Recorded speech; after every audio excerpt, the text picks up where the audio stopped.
자, 오늘의 키워드는 딱 하나예요. 원래 위기랑 공포의 이 동전의 양면의 한쪽은 위기고 한쪽은 기회거든요. 근데 굉장히 우호적인 업종도 종목도 다 같이 떨어지는 분위기였어요.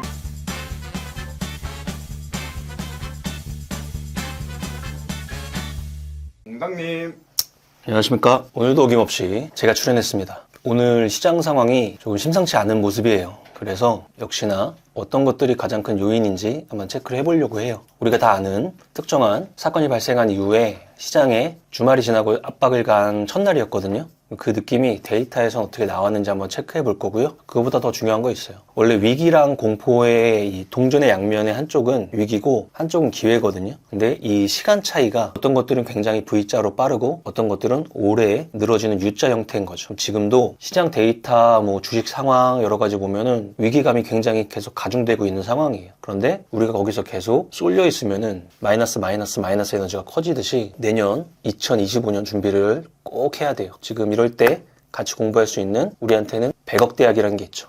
이번이 5기예요, 5기. 지금까지 1, 2, 3, 4기까지 작년에 잘 완료를 했고 100억 대학 5기가 1월 초부터 시작이 됩니다. 오늘은 그에 대한 내용 한번 먼저 보고 장을 한번 볼게요. 제가 카페에다 글을 올려놨어요. 100억 대학 5기 시작합니다. 위기이자 기회. 자, 1월 8일 날 시작할 거예요. 수요일이고요. 당연히 줌 수업입니다. 총 12회, 12주가 되겠죠? 7시부터 9시 반까지 2시간 반 동안 열심히 공부할 거예요.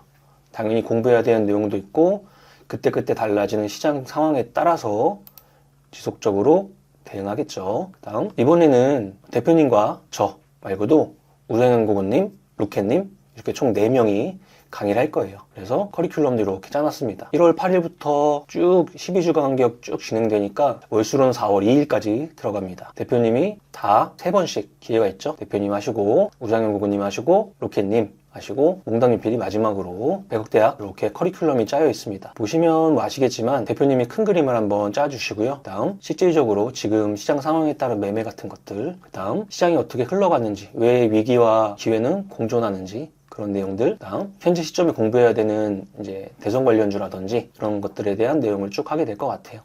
그래서 총 4명이 3번씩 12주간 맡아서 진행을 할 겁니다. 100억 대학 기다리시는 분도 많고 지금 시장이 하수장하다 보니까 공포감에 많이 드시는 분들, 이런 분들은 저희랑 같이 공부하면서 차분한 마음속에서 시장을 대응 잘 해보자고요. 금액은 이렇게 책정이 되어 있고요. 총 12번의 중강의를 할 거고요. 그 다음에 주말에 이제 시간 되시는 분들은 저희 강의실에 오셔가지고 저희랑 공부를 또 오프라인에서 최소 2회 정도는 할 예정입니다. 그리고 100억 대학 개강식, 100억 대학 수료식 이렇게 해서 또 모임이 한번 있을 거고요. 이 밑에 보면은 신청 접수를 하는 칸을 만들어 놨어요. 이거 누르시면은 이렇게 성함, 연락처 이런 식으로 쓰는 칸이 나옵니다. 이쪽에서 작성하시고 제출하시면 명단이 추려진 이후에 저희 스태프들이 연락을 할 거예요. 그렇게 돼서 이제 결제까지 완료가 되면은 100억 대학 5기를 같이 시작하시는 그런 순서입니다. 저도 위기감이라는 게 느껴질 거잖아요. 금일 같은 경우도 환율이 굉장히 변동이 심해지면서 그런 감정이 들고 있는데요. 이럴 때 조심하셔야 되는 게 패닉셀 같은 거예요. 아무래도 시장을 같이 바라보고 있으면 좀 무리한 매매나 이런 것들에 대한 빈도나 아니면 심리적으로 안도감이나 이런 것들 찾아낼 수 있으니까 관심 있으신 분들은 100억 대학 5기 많이 신청을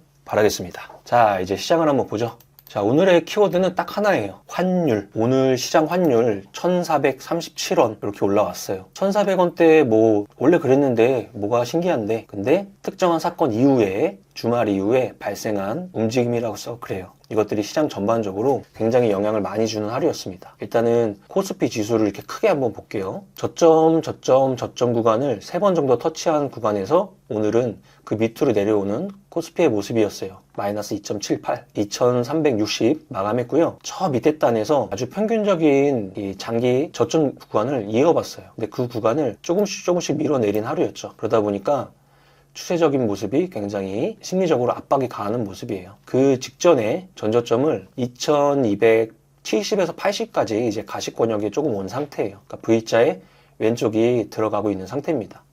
오른쪽이 진행되기 전에는 무리한 매매 같은 걸 많이 하면 안 됩니다.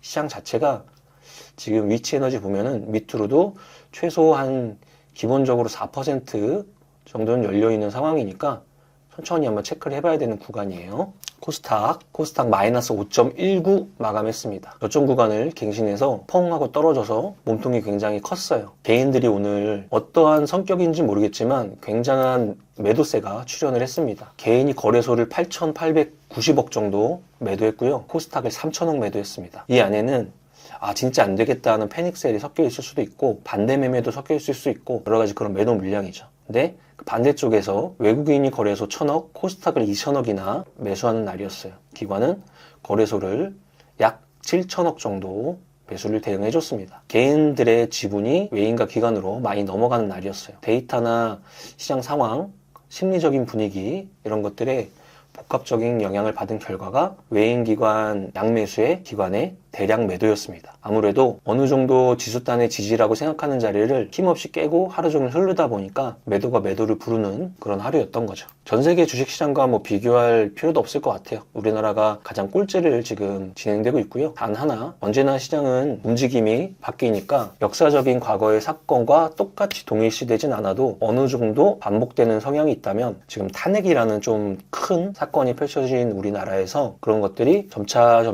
조금씩 이제 안정화 들어가면서 환율단도 이제 1,430원, 50원, 높게는 1,500원까지 이야기하는 시장이니까 그 언저리 어딘가에서 딱 안정화되고 꺾이는 자리라면은 주식시장도 그때부터는 이제 안정화가 팍 돼버리는 이런 흐름이 나오지 않을까 생각을 해봅니다. 오늘은 범위는 환율이었어요. 자, 코스피 200 종목 한번 보죠. 삼성전자가 오늘 1.29% 마감했습니다. 기관방어 오늘도 여전한 날이었는데요. 우리가 기다리는 시장 전체에 대한 안정기금은 아직까지는 출현을 하고 있지 않아요. 10조나 되는 돈을 대기하고 있다 이런 말들 쭉쭉 나오고 있는데 대기와 집행은 좀 다른 거죠. 빨리빨리 과거 역사 속에서 증안기금이 집행됐던 때가 진짜 없지만 지금 위기라고 생각하는 경제부총리나 금융과 관련된 정부 부처라면 가동할 수 있어야겠죠? SK하이닉스는 역으로 1% 상승했습니다. 외인기관 쌍끌이 이 시장에서도 사는 종목이었네요. 엔솔 제자리. 그다음 눈에 띄는 거는 고려아연 윗꼬리 음봉에 오늘 장대 음봉 또한 떨어지는 날이었어요. 이런 이벤트들. 코스피 200 중에서 양선을 보이는 종목들.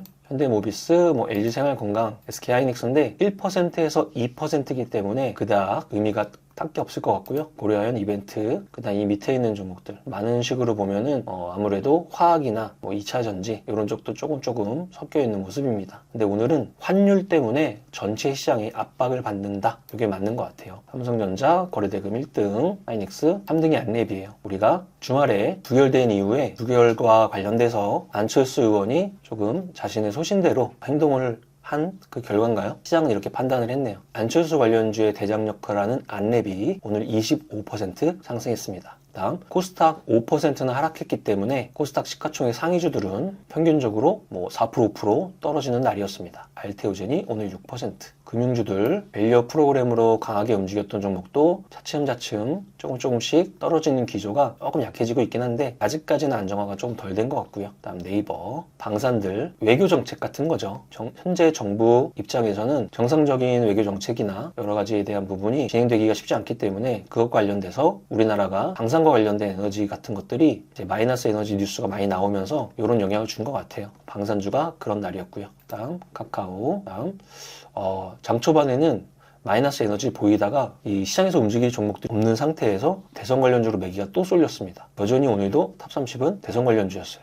단기적으로 굉장히 많이 올라서 상대적인 속도감이 좀 떨어질 수 있겠다라는 시선으로 월요일장에 대선 관련주를 보고 있었는데 오전장 땅 가자마자 환율 튀고 전체 시장 빠지면서 돈이 움직일 때가 역시나 테마주밖에 없었어요. 대선 관련주가 그래도 탑30에 많은 날이었습니다. 동신건설 마찬가지. 이 정도네요. 자, 탑30 한번 체크해보면 많이 봤던 종목이죠. 토탈소프트 오늘 상한가 또 들어갔습니다. 대표적인 이제 이재명 관련주 이미지를 띄는 종목이고 저시총의 재무주가 굉장히 단단한 종목이라서 대선 관련주를 했던 분들이라면 이 종목은 많이 들어보셨을 거예요. 이번에도 오늘 다시 한번 상승하면서 초단기 만에 100% 상승을 하는 모습입니다. 다 마찬가지예요. 안 보이던 종목들도 몇 개 보이는데 아까 말했던 안랩이라든지 안철수 관련주, 그 다음에 2등 주자, 3등 주자 이런 종목들도 다수가 출연하고 있어요. 홍준표 관련주 이야기 나오는 것도 있고 그다음에 방송국 관련주에 대한 순환매도 여전히 진행되고 있고요. 다음 뭐가 있을까요? 써니전자, 안랩이라면 작은 종목에서는 써니전자를 시장에서는 안철수 관련주의 고유명사로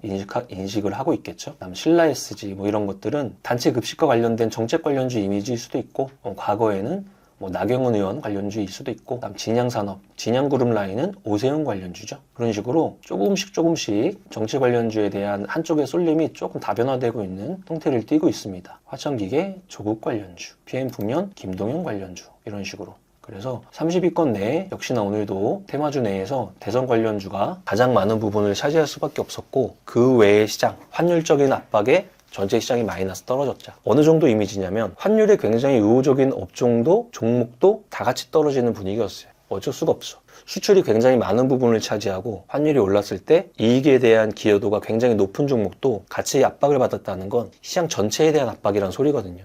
이럴 때는 심리적으로 굉장히 불안할 수 있지만 시장 자체가 그런 상태라면 무리한 일만 하지 말고 시장을 조금 시간적 개념으로 이겨내는 방법밖에 없는 것 같아요. 우리가 지금 필요한 거는 어느 정도 시간 속에서 빨리빨리 지금 이 정치 경제학, 경제에 영향을 주는 정치 쪽에서 뭔가가 확정이 빨리 돼서 그 에너지로 시장이 좀 안정화됐으면 좋겠습니다. 자, 2024년 연말 12월이 지나가고 있어요. 그리고 진짜 눈 깜짝할 사이에 2025년 1월이 시작됩니다. 아까 우리가 서두에 이야기했던 것처럼 공포 속의 마이너스 에너지에 함몰돼서 계속 수렁으로 빠지지 마시고 빨리빨리 손잡고 25년 준비를 리밸런싱도 하고 하면서 진행해보자고요. 공포도 기회인 구간이 있을 텐데 그 구간을 같이 한번 찾아보도록 노력하겠습니다. 100억 대학 오기 많은 참여를 부탁드립니다. 카페, 유튜브 댓글, 유튜브 커뮤니티 아니면 직접 전화 아니면 SNS 채널 여러 가지에서 동시다발적으로 이제 올라갈 테니까 빨리빨리 신청해 주시고 내년 준비 잘 해보자고요. 오늘 진짜 고생 많이 하셨습니다. 오늘 방송 이 정도로 하고 다시 뵙겠습니다. 힘차게 노래 부르겠습니다. 하나, 둘, 셋, 넷. 나는 10년 안에 100억 부자 될 거야. 화이팅!